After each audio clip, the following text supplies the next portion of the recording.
예, 반갑습니다. 소개받은 애들이 자율주행 진행연구실의 실장을 맡고 있는 민경우입니다. 자율주행 관련해서 앞서 이제 어제 한 건, 그리고 오늘 이제 오전에 한 건, 오후에 한 건, 제가 이제 네 번째로 자율주행 기술에 대해서 발표를 하도록 하겠습니다.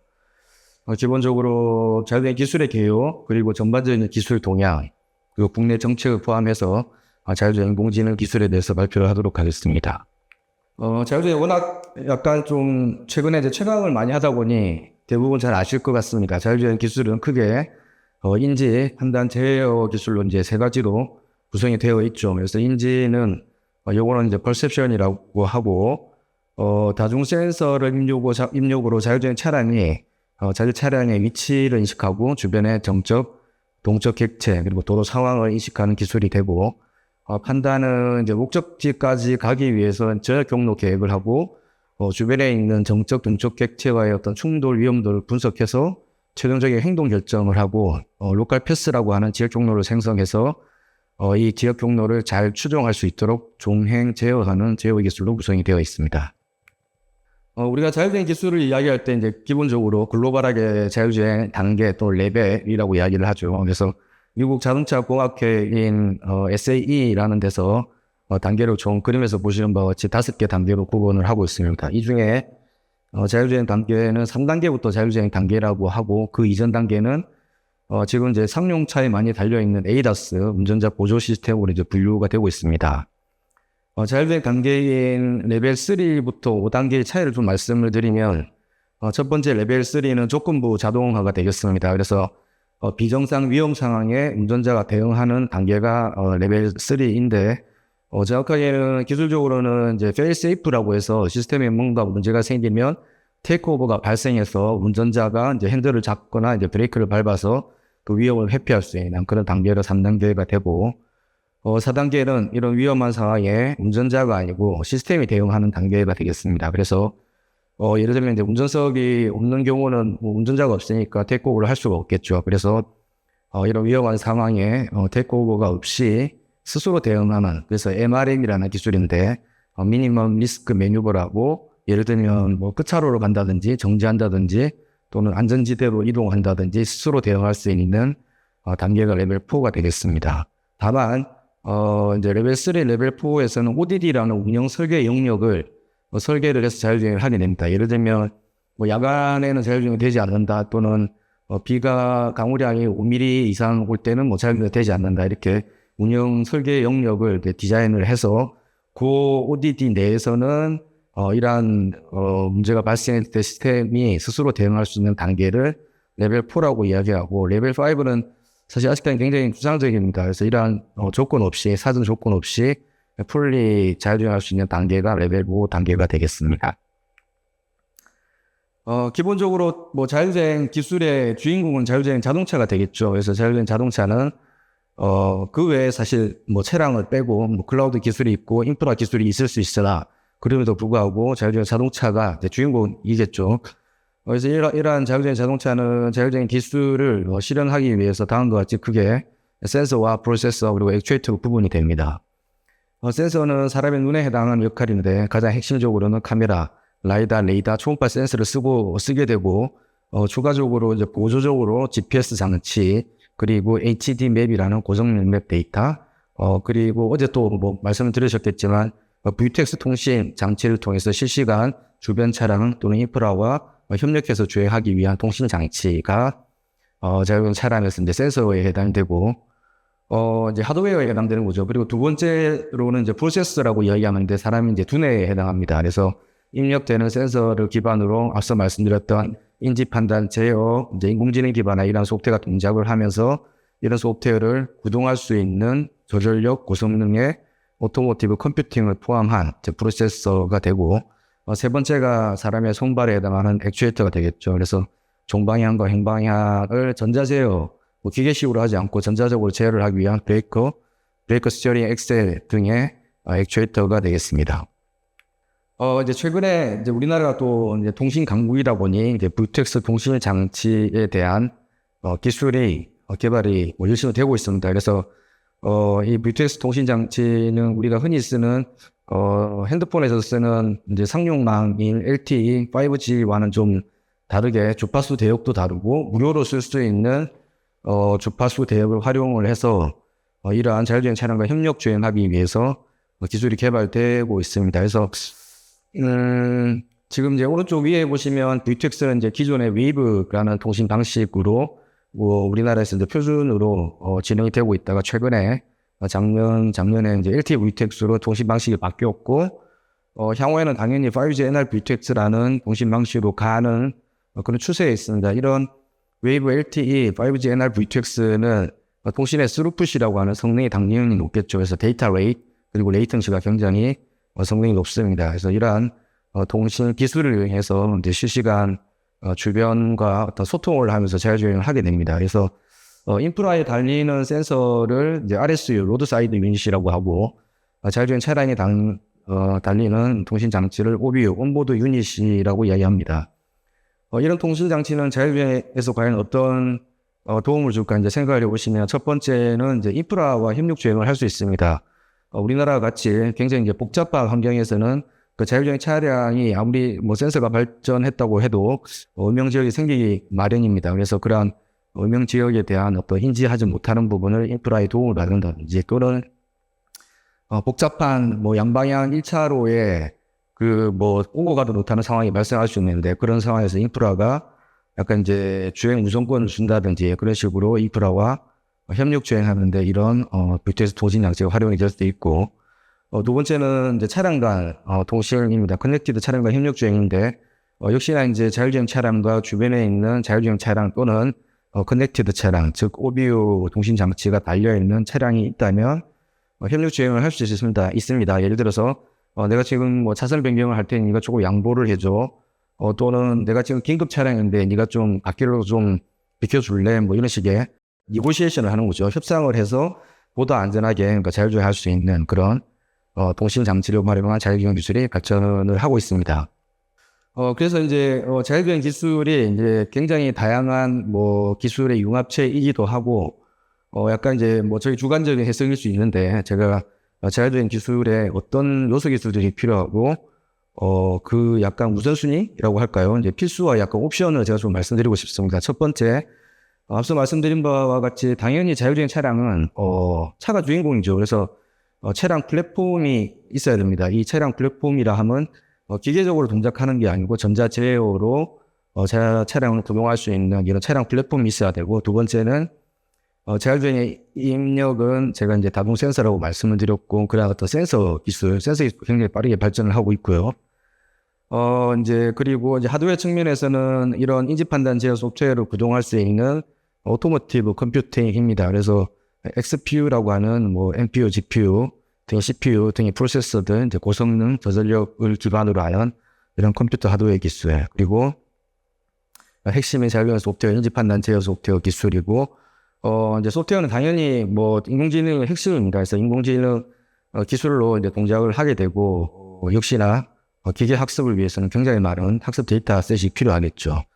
그렇게 동작을 하고, 세이프티 측면에서는 제가 말씀드렸다시피 이제 MRM이라는 기술, 미니멈 리스크 매뉴버라는 비상 상황에 스스로 대응할 수 있는 그러한 이제 세이프티 측면의 이러한 기술들이 이제 필수로 갖춰져야 되고, 그리고 이제 아무리 뭐 자율주행 차량이라고 하지만 레벨 5라고 해도 완전할 수는 없어요. 그래서 뭔가 문제가 생겼을 때 자율주행 차량 스스로 이제 MRM이 갖춰지더라도 한계가 있기 때문에 원격에서 이제 지원할 수 있는 기술. 이 원격에서 지원하는 기술은 뭐 예를 들면 그겁니다. 차량이 뭔가 문제가 생겼어요. 그러면 원격에서 이 차량을 상시 모니터링 하고 있다가 이제 지원자가 와서 이 차를 수거해 간다든지 또는 원격에서 제어를 해서 이 차를 갓길로 뺀다든지 그런 어떤 리모트에서 그러니까 텔레 오퍼레이션 개념이라고 보시면 되겠습니다. 이러한 기술들이 기본적으로 갖춰져야 되고, 이러한 기본적인 기술을 갖추기 위해서는 뭐 기술도 중요하지만 당연히 기능 성능, 안전성에 대한 평가와 관련된 표준 그리고 프로세서 시스템이 필요합니다. 여기까지가 이제 사실은 굉장히 중요한 핵심 기술이라고 저는 보고 있고, 다음으로는 이제 약간 서비스 측면에서 이제 서비스 클라우드가 필요하겠죠. 그래서 앞서 말씀드렸다시피 뭐 관제를 한다든지 또 소프트웨어를 이제 원격에서 업데이트하는 OTA 기술들, 그리고 오류가 발생했을 때 데이터를 뭐 실시간은 아니겠지만 클라우드로 업로드해서 다시 문제를 해결해서 다시 뭐 컴파일해서 다시 OTL에 내려주는 이런 이제 서비스 클라우드 기술. 앞서 말씀드렸던 단독 차량의 한계를 좀 극복해서 좀 더 안전하게 자율주행하기 위한 인프라 엣지와의 협력주행, 그리고 차량 간 협력주행, 이를 위한 V2X 통신 기술. 그리고 통신이기 때문에 보안도 굉장히 중요한 이슈입니다. 그래서 이런 보안 기술을 좀 갖춰서 이제 레벨 4 이상으로 가기 위해서 요즘에 연구 개발을 하고 있습니다. 그래서 이제 자율주행 AI 그 소프트웨어 측면에서 좀 중요성을 말씀드리면, 이제 아래 보시는 피라미드 구조가 말씀드렸던 기술 요소들이 다 포함이 되어 있습니다. 가장 밑에 V2X 인프라도 있고, OTA 업데이트, 그리고 뭐 레귤레이션, 그리고 슈퍼컴퓨터 데이터 센터, 로컬라이제이션, 뭐 퍼셉션이 있지만, 이러한 자율주행 기술을 좀 완성도 있게 완전 자율주행으로 가기 위해서는 가장 중요한 기술은 인공지능이다 라고 전문가들은 다들 뭐 당연히 이야기를 하고 있고요. 이런 인공지능은 자율주행 인지 예측 판단에 뭐 다 적용이 될 수 있죠. 그래서 인지 같은 경우는 주행 환경 뭐 인식, 동적 객체 인식, 주행 상황 인식에 해당될 수 있고, 예측 같은 경우는 주변 차량의 움직임을 미리 예측해서 좀 대응할 수 있는 그런 기술. 그리고 판단은 바로 전 타임에도 이제 판단 기술 뭐 세미나를 들으시겠지만, 아직은 판단이 인공지능으로 동작하기는 좀 한계가 있어요. 그래서 최근에 이제 조금 깊이 있게 연구하고 있는 부분이 강화학습입니다. 그래서 판단에서 최대 행동 결정을 할 수 있는 강화학습 기술이 글로벌하게 조금 이제 발전을 하고 있는 그런 추세가 되겠습니다. 이제 인공지능 기계학습 측면에서는 이제 대부분 지금까지는 지도학습이었어요. 그래서 지도학습이었는데 이 지도학습을 조금 넘어서서 이제 강화학습, 그리고 이제 비기도학습까지는 최근에 조금 연구되는 트렌드가 좀 있고요.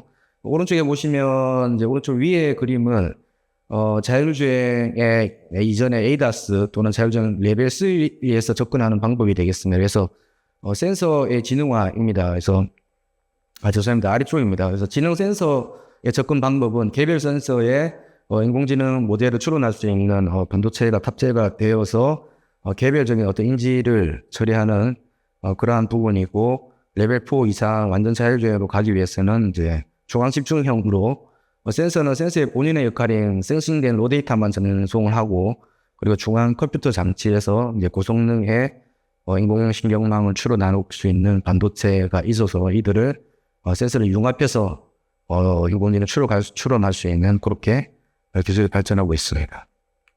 예, 이제 기술 도약 이제 조금 더 말씀드리면, 글로벌하게 자율주행 키플레이어는 뭐 잘 아시겠지만 구글의 웨이모가 늘 1위를 하고 있고, 중간중간 간간히 이제 중국에서도 좀 1위 할 때도 있습니다만, 기술 수준은 리더보드 측면에서 기술 수준이 가장 높은 기업은 이제 구글 웨이모이고, 그리고 웨이모가 레벨 4에 가까운 기술을 가지고 있다라고 뭐 주관적으로 판단을 하고 있습니다. 테슬라 같은 경우는 아직 레벨 3까지 가지는 못했지만 기술력이 굉장히 뛰어납니다. 그래서 주로 자율주행 기술의 키플레이어를 비교할 때는 웨이모와 테슬라를 비교를 많이 하고 있습니다. 웨이모는 이미 캘리포니아에서 운전석을 비운 무인 로보택시 영업을 하고 있고, 굉장히 오래전부터 기본적으로 퍼셉션에 대한 연구를 수행을 하였고, 지금 총 약간 뭐 탑티어 논문으로 따지면 85편 중에 52편 정도가 퍼셉션에 관련된 뭐 논문을 발표하였고, 예측이 그 다음으로 18편 정도로 발표를 했습니다. 이렇게 인지에 굉장히 이제 초점을 맞췄고, 물론 판단은 기존에 이제 룰 기반으로 많이 했겠죠. 근데 이제 최근에 모션 데이터셋이라는 것을 이제 만들기 시작했고, 그리고 이제 쇼퍼넷이라는 모바 학습의 개념의 어떤 기술을 개발을 했고, 그리고 이를 좀 더 발전시켜서 이제 강화학습 기술로 발전을 하면서 판단에서도 이제 강화학습을 적용하는 그런 기술을 현재 좀 깊이 있게 연구를 하고 있습니다. 물론 인지가 뭐 이때 뭐 연구 개발을 많이 했다고 해서 뭐 다 끝나지는 않아요. 그래서 당연히 이런 악천후 환경에 좀 더 강인성을 가져가기 위해서 굉장히 많은 테스트를 하고 있습니다. 테슬라의 기술력은 굉장히 뛰어납니다. 그래서 웨이모랑 차이점을 간단히 말씀드리면, 테슬라는 온리 카메라 8개만 가지고 자율주행을 하고 있고, 그리고 자율주행에 필요한 고정형 맵 데이터 없이 테슬라는 자율주행 하고 있죠. 그래서 기존의 알파고에 뭐 뮤제로 라이크한 이제 강화학습 역시 적용해서 기술 개발을 하고 있고, 올해 또 일론 머스크가 이제 발표를 했죠. 싱글 뉴럴 넷 기반의 엔드-투-엔드 인공지능을 적용했다. 그래서 기존의 코드 30만 라인을 버렸다라는 이야기를 하고 있습니다. 이 이야기는 우리가 뭐 기존의 뭐 인공지능은 학습을 통해서 이제 알고리즘이 동작을 하지만 룰 기반 굉장히 복잡한 코딩 프로그래밍을 할 텐데 이런 엔드-투-엔드 인공지능을 통해서 룰 기반을 극복했다. 그렇게 이제 보시면 될 것 같고 정말 이제 엔드-투-엔드가 풀리 뭐 엔드-투-엔드인지 또는 모듈레이션 엔드-투-엔드인지는 확인은 되고 있지 않습니다. 하지만 그나마 엔드-투-엔드에 좀 가까운 기술을 지금 적용해서 서비스를 하고 있습니다.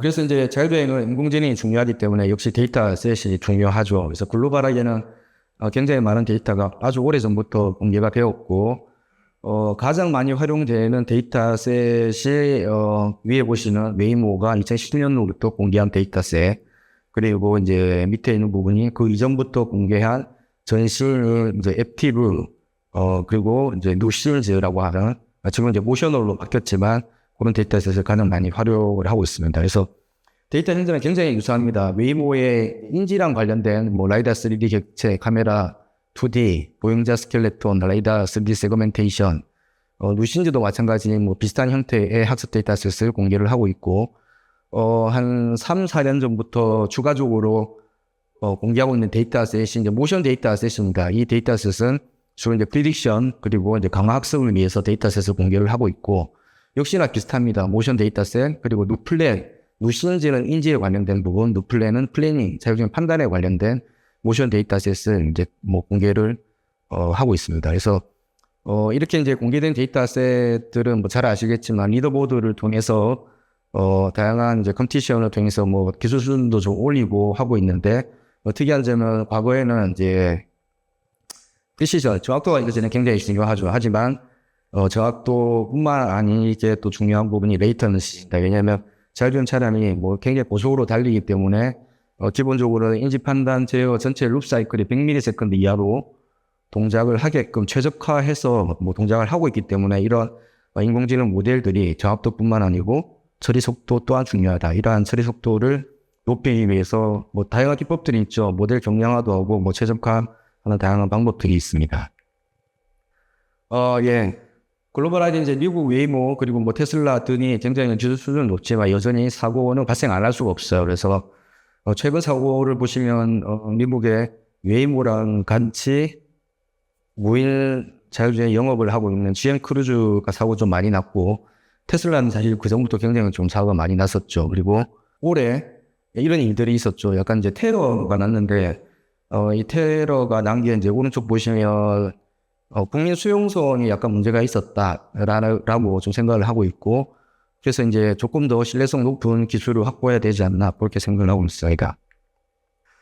이제 국내로 좀 넘어가서 국내에 조금 이제 상황을 좀 말씀드리겠습니다. 국내는, 이제 예타 사업이 21년도부터 현재 진행이 되고 있고, 특별히, 레벨 4에 추가적으로 레벨 4 플러스라는 단계를 추가를 해서 하고 있습니다. 이 부분이 의미하는 바는 이제 우리나라가 이제 뭐 아시다시피 굉장히 도로가 복잡해서 미국처럼 단독 차량으로 하는 한계가 있을 거다. 그리고 중국도 마찬가지입니다. 인프라를 굉장히 중요하게 생각하고 있고, 그래서 우리나라에서는 차량과 인프라를 융합해서 자율주행하는 레벨 4 플러스라는 단계를 만들었습니다. 그래서 내용을 쭉 보시면 뭐 대부분 인프라가 들어가 있죠. 그래서 뭐 예를 들면 앞서 제가 이제 MRM이 중요하다고 말씀드렸는데 그 MRM이 차량 단독으로 하기보다는 주변에 있는 인프라와 융합해서 기술이 이제 수행이 되고 그래서 보다 더 우리나라 상황에 맞게 좀 더 안전하게 자율주행을 하기 위한 레벨 4가 정의가 되어 있다. 예, 그렇게 말씀드릴 수도 있고요. 정책적으로는 좀 말씀드리면 이미 미국은 2012년도에 관련 이제 제도가 만들어졌고 그리고 이제 많은 발전을 했죠. 각 주별로 독자적인 개별 어떤 제도를 가지고 있고 우리나라는 현재 보시는 딱 두 가지 법이 굉장히 중요합니다. 첫 번째는 16년도에 만들어지긴 했지만 최근에 또 여러 번 개정이 됐고 자율주행 자동차의 안전 운행 요건 및 시험 운행 등에 관한 규정입니다. 그래서 그냥 줄여서 임시 운행 허가 자율주행 차량이 일반 공로에서 테스트를 하려면 우리가 이제 면허를 받듯이 차량이 이제 면허를 받아야 되니까 그래서 그 면허를 받는 법이라고 보시면 되고 이 면허는 이제 국토부 그리고 국토부 산하인 자동차 안전공단에서 발급을 하고 있고 우리가 면허 시험을 보듯이 똑같이 자율주행 차량을 구성해서 이제 요구하는 기능을 검증을 해야지만 면허를 줄 수가 있습니다. 특이한 점은 이제 보시면 A형, B형, C형이라고 되어 있는데 A형은 기존의 차량을 개조해서 하는 자율주행 차량입니다. 그리고 B형은 운전석이 없는 자율주행 차량, 그리고 C형은 운전석이 있지만 사람이 탑승하지 않는 자율주행 차량입니다. 그래서 이 세 가지 유형에 대해서 면허를 발급하고 있지만 당연히 B하고 C는 굉장히 이제 면허 조건이 까다롭다. 그렇게 생각하시면 되고 이제 C형 같은 경우는 운전석이 있는데 운전석을 비우고 자율주행하기 위해서는 당연히 안전 시스템을 굉장히 좀 수준 높게 갖춰야 되겠죠. 그래서 법적으로는 10km 이하로 제한을 하고 있고 원격 관리 감독 체계, 외부의 비상 등기 버튼 갖추도록 하고 있습니다. 그리고 운전석 없는 자율주행 차량도 역시 좀 높아요, 단계가. 그래서 얘는 속도가 이제 과거에는 25km였는데 지금은 약간 40km까지 조금 올려서 이제 허가 면허를 발급을 하고 있습니다. 하지만 이 3종에 대해서는 이제 C형 빼고는 반드시 안전요원이 탑승하게 되어 있습니다. 그래서 아직까지는 우리나라가 웨이모나 GM 크루즈처럼 미국에서 하듯이 이제 무인차 요거 택시는 할 수 없습니다. 그래서 운전석을 비우고 뭔가 서비스할 수 있는 무인차 인증법 제도를 현재 개선 중에 있습니다. 두 번째 법은 상용화 촉진 및 지원에 관한 법률입니다. 첫 번째 자율주행 음식 운행 허가 이제 제도를 통해서 일반 공로에서 뭐 테스트는 할 수 있는데 합법적으로 사람 태울 수 없어요. 그래서 그거는 이제 불법이고 그래서 이제 두 번째 법이 있습니다. 이 법이 의미하는 바는 자율주행 시범 운행 지구라는 이제 지구를 지자체가 신청을 하면 국토부가 이제 허가를 해주고 그 지구 내에서는 합법적으로는 애들이 사람을 태워도 된다. 사람을 태우는데 무상일 수도 있고 유상일 수 있겠죠. 이 법이 의미하는 조금 더 큰 의미는 기존에 이제 영업 면허를 가지고 있는 회사가 아니더라도 ICT 기업이라고 하더라도 이러한 기술을 갖추면 사람을 합법적으로 태워서 요금을 받을 수 있는 즉 한정 운수 면허라는 면허를 받을 수 있는 그러한 법이 되겠습니다. 그래서 요약하면 지자체의 지구들이 신청을 하고 그 지구가 지정이 되면 지자체 자체 또는 국토부의 승인을 받아서 일반 ICT 기업이 합법적으로 사람을 태워서 요금을 받을 수 있는 법이다. 그렇게 보시면 되겠습니다. 우리나라 자율주행 시범 운행 지구는 총 올해 기준으로 34개가 있고요. 작년 기준으로 23개가 있습니다. 굉장히 많아서 우리나라가 자율주행 산업이 굉장히 확산되고 기술 수준이 높다라고 오해할 수 있는데 그 정도 수준은 아니고 이제 34개 지구 중에 일부는 아예 운영을 좀 잘 못하는 지구도 있고 그리고 일부는 좀 나이스하게 잘 하는 데도 있어요. 하지만 앞서 말씀드렸던 ODD는 굉장히 제한해서 서비스를 하고 있습니다. 그리고 이 지구 중에 유상으로 운송 서비스 하는 지구는 사실 한 10개 미만 정도 된다고 보시면 될 것 같고 문제는 우리나라의 기술 수준이 지금 계속 발전을 하고 있겠지만 아직까지는 그 자율주행 이런 이제 기술을 갖춰서 서비스할 수 있는 플레이어들, 그러니까는 이 자율주행 기술을 갖춘 중소 중견 기업들이 많지는 않아요. 그래서 대략 한 10개 정도 기업이 있고 지구는 34개. 그러니까 엄청난 약간 피 터지는 경쟁이 될 수 있는 상황이 되겠죠. 그렇게 보시면 좋을 것 같습니다.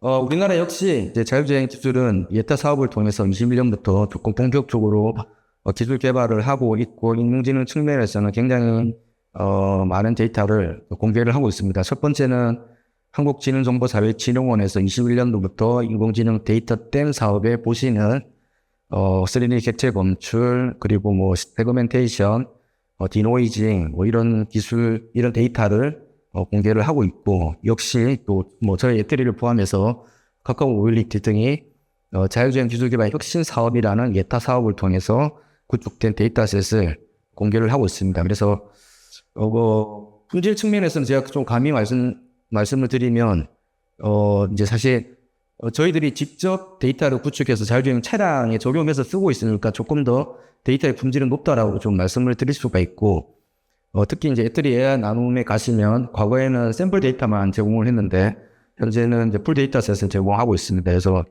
전체 20년도에 7종, 23년도에 17종 데이터를 이제 공개를 해서 요 사이트에 들어가시면 이제 풀 데이터셋을 다운로드 받아서 활용하실 수가 있습니다. 그래서 이제 저희 21년부터 27년까지 현재 수행하고 있는 예타 사업을 좀 말씀드리면, 정확한 사업 명칭은 자율주행 기술개발 익실 사업이고, 이제 4개의 부처, 산업부, 그리고 과기부, 국토부, 경찰청이 협력해서 이제 기술개발을 하고 있습니다. 그래서 전체 예산은 약 1조 정도가 되고요. 여기에 과제 개수로 보면 이제 80개 이상의 과제가 지금 수행이 되고 있고, 약간 부처 간의 어떤 특성이 있죠. 산업부 같은 경우는 센서 부품, 그다음에 컴퓨터 하드웨어, 그다음에 부품에 대한 어떤 뭐 안전 기준 이런 것들에 대한 기술 개발을 하고 있고, 과기부는 소프트웨어, 인공지능, 데이터, 통신 이쪽에 포커싱돼서 기술 개발을 하고 있고, 국토부는 당연히 이제 도로 인프라랑 관련해서 이제 인프라 쪽 내용, 그리고 자기의 서비스 내용을 담아서 현재 사업이 수행이 되고 있습니다. 저건 제가 이제 개요 동향을 좀 말씀드렸고, 인공지능 기술에 대해서, 말씀드리도록 하겠습니다. 자율주행 차량이 이제 어떻게 동작하는지를 조금 이해를 하면서 어떻게 인공지능이 적용되는지를 말씀드리겠습니다. 그러면서 보시는 바와 같이 이제 여기 들어가 있는 내용 전체가 자율주행 차량에 들어가는 소프트웨어 그리고 하드웨어라고 보시면, 당연히 외부에 있는 이제 센서들이 있을 테고, 고정력 맵 데이터를 포함해서 센서들, 그리고 인피니클 센서들, 그리고, GPS는 보조장치로 쓰고 있고요. 이러한 센서가 이제 입력으로 들어오면, 당연히 이제 먼저 인지가 처리가 되겠죠. 이제 인지는 자율주행 차량의 위치를 계산하는 로컬라이제이션 기술을 포함해서 이제 인지라고 이야기를 하고 있고, 당연히 센서를 실시간 처리해서 인공지능 모델을 추론하면서 자율주행 차량의 스스로의 절대 위치를 계산을 하고, 신호등을 인식하고, 동적 객체를 인식하고, 객체 상태를 인식하는 그런 이제 기능들이 동작을 하게 됩니다. 판단에서는 이제 예측을 포함해서 인지의 결과를 받아서 우리가 내비게이션에서 쓰듯이 목적지까지 전역 경로 계획을 하고, 그리고 주변 차량의 객체의 어떤 트라젝토리를 예측하면서 충돌 위험들을 분석을 합니다. 그래서 충돌하지 않는 경로를 생성하기 위해서 먼저 행동을 결정하는데, 이 행동은 예를 들면 그렇습니다. 앞에 비상등을 켜고 있는 차량이면 회피를 해야 된다는 행동 결정, 그리고 신호등이 빨간불이면 정지선에 정지해야 된다는 결정, 그렇게 보시면 되고, 이렇게 결정된 행동에 따라서 로컬 패스 또는 트라젝토리라고 부르는 경로를 생성하고, 이 경로를 추종할 수 있도록 제어가 동작합니다. 그래서 제어단에서는 추가적으로 어댑티브 크루즈 컨트롤 또는 트래픽 잼 어시스턴스 또는 오토노머스 이머전시 브레이킹 등의 기능이 추가적으로 동작을 합니다. 그래서 말씀드렸던 이제 이 기능들은 이제 수술 인공지능이 포함된 소프트웨어이고, 당연히 이 하드웨어인 흔히 이야기하는 오토모티브 컴퓨팅 모듈이라고 이야기하는 이 모듈에 탑재가 되어 있죠. 이제 앞서 말씀드렸는데 레벨 4 또는 레벨 5로 갈수록 굉장히 많은 센서가 이제 추가적으로 장착이 되고, 여기에 동작하는 소프트웨어, 인공지능 모델의 사이즈는 굉장히 커집니다. 그래서, 이 컴퓨터의 성능 굉장히 중요합니다. 그래서 성능과 이제 저전력의 요구가 이제 되어지고 있고, 글로벌하게는 이제 엔비디아, 그리고 퀄컴 등에서 이제 선도적으로 이런 컴퓨팅 모듈을 개발하고 있습니다. 그래서 우리가 예를 들어 하드웨어 컴퓨터가 있고, 위에 자율주행 소프트웨어가 있으면 중간 단계에 이 소프트웨어 플랫폼이라는 것이 또 있어야 됩니다. 오늘 오전에 아마 들으셨을 것 같은데, 차량의 어떤 아키텍처를 따르고 있는 이제 산업계 표준인 어댑티브 오토사인가 될 수도 있고, 또는 이제 리얼타임 OS가 될 수 있는 소프트웨어 플랫폼, 그리고 여기에 이제 약간 라이트웨이트한 인프런스 할 수 있는 엔진 등이 필요하겠죠. 그래서 이러한 소프트웨어 플랫폼을 통해서 이런 기능들이 동작을 된다라고 말씀드릴 수 있고요. 센서는 좀 간단하게 넘어가겠습니다. 가장 핵심적으로 쓰이는 센서는 역시 카메라 센서입니다. 카메라 센서의 장점은 저렴한 가격, 그리고 이제 클래시피케이션의 정확도가 좀 높죠. 그리고 단점으로는 장거리 측정에 좀 한계가 있고 날씨 등 외부 환경에 좀 취약한 그런 단점이 있습니다. 레이더 센서는 카메라 센서보다는 비싸지만 뒤에 말씀드린 라이다보다는 조금 더 이제 저렴하고 장점으로는 날씨 등 외부 환경에 굉장히 강인한 특성과 그리고 사물2가 측정하는 장점이 있고 그리고 롱레인지까지 디텍션 할 수 있는 장점. 단점은 이제 전파를 쏘아서 하다 보니 객체의 클래시피케이션에 조금 한계가 있다. 그리고 직진성이다 보니 이 레이더 센서는 좀 여러 개를 달아야 되다. 통상적으로 5개 정도 달아서 쓰고 있습니다. 그래서 카메라와 레이더의 단점을 보완한 이제 4D 이미징 레이더라는 이제 기술이 나오고 있는데 이 기술을 통해서 조금 더 이제 객체의 시별, 그러니까 클래시피케이션을 좀 더 높여서 이제 인지에서 쓸 수 있는 그런 센서가 제품으로 뭐 최근 나오고 있습니다. 그리고 라이다 센서는 가격은 이제 굉장히 비싸고 장점으로 높은 해상도 때문에 정밀 측정이 가격하고 정밀 측정이 가능하고 그래서 3D로 객체를 검출하는 굉장히 조합도가 높습니다. 역시 단점으로는 비, 안개, 눈 등의 날씨 환경에 조금 성능이 조금 떨어지는 인지 거리가 좀 줄어들겠죠. 그런 단점이 있고 이러한 단점을 극복하기 위한 FMCW 라이다라는 기술이 현재 기술이 개발되고 있습니다. 센서 구성은 이제 그림에서 보시다시피 글로벌하게 통계를 보시면 자율주행 차량에는 센서가 카메라가 50% 달리고 레이더가 30%, 라이다 20%가 달리고 있고 오른쪽 위에 보시는 글로벌한 키플레이어들 웨이모, 테슬라, GM, 죽수 이런 애들이 대부분 센서를 보시면 테슬라를 제외하고는 그냥 15개 이상의 센서를 쓰고 있어요. 그만큼 레벨 4로 가기 위해서는 안전이 더 중요하기 때문에 그렇다고 보시면 되고 이 그림에서 보시면 레벨 3까지는 뭐 센서를 13개를 쓰더라 통계적으로 레벨 4에 약간 운전석에 사람이 탑승하는 차량 같은 경우는 19개 그리고 이제 모빌리티 에저 서비스라는 마스 서비스를 위해서는 30개 정도의 센서가 달리더라 그렇게 통계적으로 나와 있고요. 역시 당연히 이제 레벨이 높아질수록 커넥티비티는 좀 필수다 그렇게 이야기를 하고 있습니다. 그래서 이제 자율주행 인공지능 소프트웨어를 자율주행 차량에 적용하는 단계는 뭐 다음과 같습니다. 첫 번째는 뭐 당연히 이제 데이터를 수집해야겠죠. 그래서 이제 첫 번째 보시는 이제 수집 차량이 전방위를 센싱할 수 있는 센서를 장착한 수집 차량을 통해서 데이터를 수집을 하고 수집된 데이터셋을 기반으로 데이터를 이제 가공하는데 우리가 흔히 뭐 레이블링이라고 이야기하죠. 또 에노테이션이라고 이야기하고 이 데이터를 가공하기 전에 어떤 모델은 결정이 날 테고 그 모델에 해당하는 데이터를 이제 가공을 하고 준비가 된 데이터와 모델을 가지고 클라우드 단에서 이제 학습을 수행할 테고 수행이 되면 이제 기능에 대한 검증을 하게 되고 이제 통합을 해야겠죠. 근데 통합할 때 굉장히 중요한 이슈는 앞서 말씀드렸다시피 처리가가 중요합니다. 그래서 전체 뭐 100ms 이하, 즉 1초에 10번은 처리가 될 수 있어야 되기 때문에 뭐 파라미터 튜닝 또는 경량화, 최적화 등의 단계를 거쳐서 실제 차량에 탑재를 해서 뭐 테스트를 바로 국내에서는 하지 않아요. 그래서 가상 환경 또는 PG 등에서 하고 조금 검증이 되면 실환경에서 이제 테스트를 하게 됩니다. 그래서 이제 자율주행 인공지능은 이제 인지 판단 제어에서 적용되는 인공지능을 말씀드리면 기본적으로 주행 환경 객체라 하는 주변에 있는 차량, 주변에 있는 차선들, 마커들, 노면 표식을 인공지능으로 검출할 수 있는 이제 시멘트 세그멘테이션 기술입니다. 그래서 카메라 기반 또는 라이다 기반 또는 카메라 라이다 융합 형태의 시멘트 세그멘테이션 기술이 적용이 되고 있고 그리고 이제 신호등 인식하는 기술 그리고 동적 객체를 검출하고 트래킹할 수 있는 기술 그리고 객체의 상태 뭐 예를 들면 차량 구미 등을 인식할 수 있는 이러한 인식 기능이 인공지능으로 자율주행 인지에 적용이 되고 있습니다.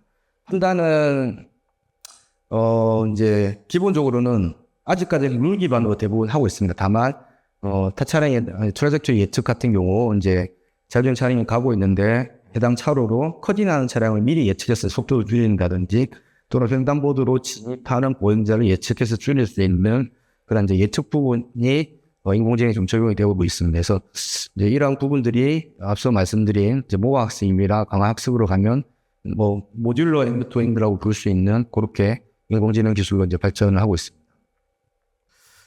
그래서 이제 저희 이제 기술 이전 세미나니까 저희 에트리가 가지고 있는 기술을 좀 보여주시면 이제 통합된 인지의 이제 화면이 되겠습니다. 그래서 이제 카메라의 입력, 그리고 스테레오 카메라 또는 라이다와 융합한 뎁스 맵을 만들고 주변의 시멘트 세그멘테이션을 통해서 사선 마커들을 검출하고 이를 통해서 로컬라이제이션을 통해서 자율주행 차량이 GPS가 아닌 로컬라이제이션 기술을 통해서 자기 차량의 위치를 정확하게 계산하고 주변에 있는 동적 객체를 3D로 검출하고 신호등을 인식하고 이렇게 해서 자율주행을 하고 있습니다. 그래서 보시는 요소 기술들은 이렇게 이제 구성이 되어 있고 전체 룹 사이클이 이제 100ms 이하로 돌도록 저희들은 뭐 최선의 노력을 다하고 있습니다. 그래서 이 100ms라는 의미가 60km로 달렸을 때 1초에 16m를 갑니다. 그래서 예를 들어서 이 100ms가 성능이 떨어져서 1초에 한 번 처리가 돼버리면 16m를 그냥 눈 감고 가는 거랑 똑같아요. 그래서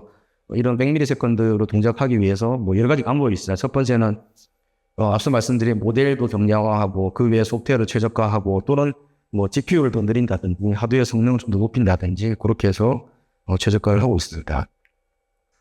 예, 그래서 기술 이전 항목이라고 제가 이제 말씀드리면 데이터 수집과 관련된 저희들이 보유하고 있는 기술은 센서 실시간 무소식 압축 저장입니다. 그래서 자율주행 차량이 데이터 수집도 마찬가지고 당연히 자율주행 차량을 하면서 동시에 데이터를 저장하는 거는 굉장히 높은 태스크예요. 왜냐하면 이제 자율주행 차량에 탑재되어 있는 컴퓨터의 리소스의 한계가 있기 때문에 인지 판단 제어를 처리를 한과 동시에 이런 대용량의 데이터를 그러니까 저장하는 건 굉장히 어렵겠죠. 그래서 무손실 압축 저장할 수 있는 기술들이 좀 필요해서 저희들이 보유하고 있고, 데이터는 또 약간 개인정보 보호법 때문에 이제 비식별화가 필요합니다. 그래서 어딘가에 저장을 하기 위해서는 비식별화를 해야 되는데, 저희들은 차량 번호판 그리고 사람 얼굴 비식별화한 성능 90% 이상을 갖춘 이런 기술을 가지고 있고, 그 외에는 자율주행 차량에 탑재되어 있는 기술들, 첫 번째 로컬라이제이션, 카메라와 라이다를 융합한 로컬라이제이션 기술, 그 외에 인지와 관련된 기술, 특히 첫 번째는 오토모티브 카메라 ISP 기술인데 얘는 약간 야간 환경에 저조도의 화질을 개선할 수 있는 굉장히 높은 성능과 오토모티브 카메라 기술까지 보유를 하고 있고 그 외에 이런 인지 기술들 그리고 예측 기술, 판단 제어는 아직까지 인공지능이 적용되지 않은 룰 기반으로 되어 있는 이런 기술들은 저희들이 토탈 솔루션으로 보유를 하고 있습니다. 네, 시간이 좀 다 돼서 제가 조금 이제 마무리하는 측면에서 이제 발전 방향에 대해서 좀 말씀드리겠습니다. 그래서 조금 이제 중복되긴 하지만 자율주행이 인지 판단 제어에서 인지는 지도 학습으로 당연히 하고 있습니다. 지금 하고 있고 이 지도 학습을 통해서 정확도를 향상시키고 그리고 앞쪽 환경에 당연히 어렵겠죠. 사람도 운전하기 어려운데 그래서 야간 앞쪽 환경 등의 강인성을 가지기 위해서 이제 성능을 떨어뜨리는 저희의 요소를 좀 제거할 수 있는 인공지능 기술 그렇게 좀 발전을 하고 있고 판단 제어 같은 경우는 룰 기반으로 동작을 하고 있어요. 이 룰 기반으로 동작한다는 의미가 이 판단을 앞서 앞에 발표하신 분이 이 판단을 직접 프로그래밍을 하고 계신 분인데 이 판단 개발자가 대부분의 어떤 룰을 머릿속에 담고서 개발을 해야 되는데 모든 어떤 유스 케이스를 다 담는 것은 불가능하잖아요. 그래서 그거의 한계 때문에 이제 모바 학습이라든지 또는 강학습과 융합된 형태로 판단 쪽으로 이렇게 발전을 하고 있습니다. 기존의 이제 지도 학습은 당연히 굉장히 많은 데이터가 요구가 되고 있기 때문에 데이터를 수집하고 레이블링해서 구축하는 비용이 굉장합니다. 그래서 웨이모가 공개한 3D 라이터 데이터 셋만으로도 비용이 수백억 정도 달할 정도인데 그래서 최근에 이제 비전 랭귀지 모델 그리고 파운데이션 모델 등이 발전을 하고 있잖아요. 그래서 그런 기술들을 이제 접목시켜서 이제 비지도 학습으로 약간 인지를 개발할 수 있는 기술로 최근에 연구가 조금씩 진행이 되고 있고 향후에는 이런 데이터를 구축하는 어떤 어려움 없이 조금 기술이 발전하지 않을까 그렇게 생각하고 있습니다. 이제 조금 더 말씀드리면 레벨 4 측면에서는 이제 이렇게 진행이 되고 있어요. 첫 번째는 여기까지는 이제 세 번째까지는 그러니까 서비스죠. 이제 고정된 노선을 달리는 서비스, 대중교통 연계 서비스, 이제 로봇택시 서비스이고 개인 이동 수단에 적용되는 이제 레벨 4 수준의 자율주행은 사실은 아직 없고 사실 언제 나올지도 몰라요. 그래서 정말 나올지도 사실은 모르고 현재는 이런 서비스를 할 수 있는 부분에 포커싱 돼서 기술 개발하고 있습니다. ICT 기업과 이제 OE의 완성차는 사실 요 앞에는 관심이 없죠. 로보택시부터 좀 관심이 있고 이렇게 가고 있고 기술이 이제 ODD 제가 말씀드렸는데 ODD가 가장 쉬운 주간 날씨, 뭐 정상 날씨, 정형 환경을 벗어나서 야간 악천후 비정형 환경, 더 나아가서는 극혼잡 또는 초고속으로 자율주행 환경은 당연히 안전을 위해서 센서는 더 많이 달려야 되고 컴퓨터 리소스는 더 풍부해야 되고 정확도는 높아야 되고 레이턴시는 더 빨라야 된다. 뭐 당연한 이야기겠죠. 그래서 이렇게 갈수록 이 어려운 환경을 극복하기 위해서 이제 기술 개발 발전이 뭐 지속적으로 이루어지고 있습니다.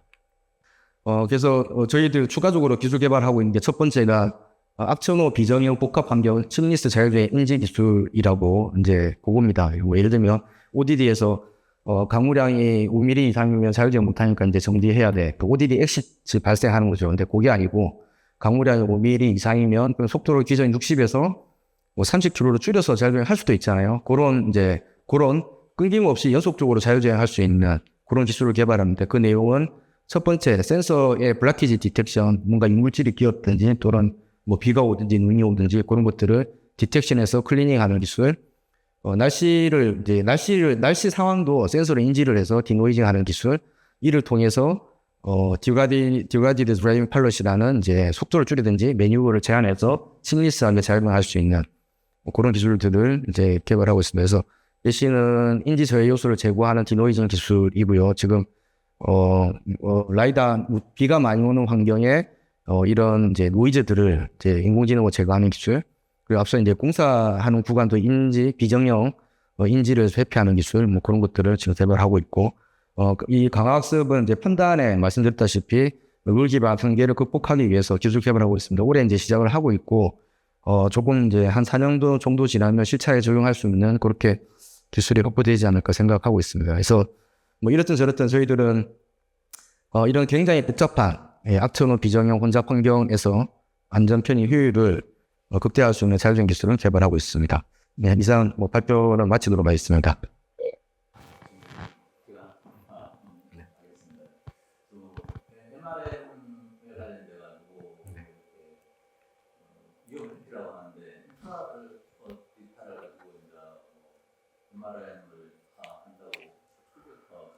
예.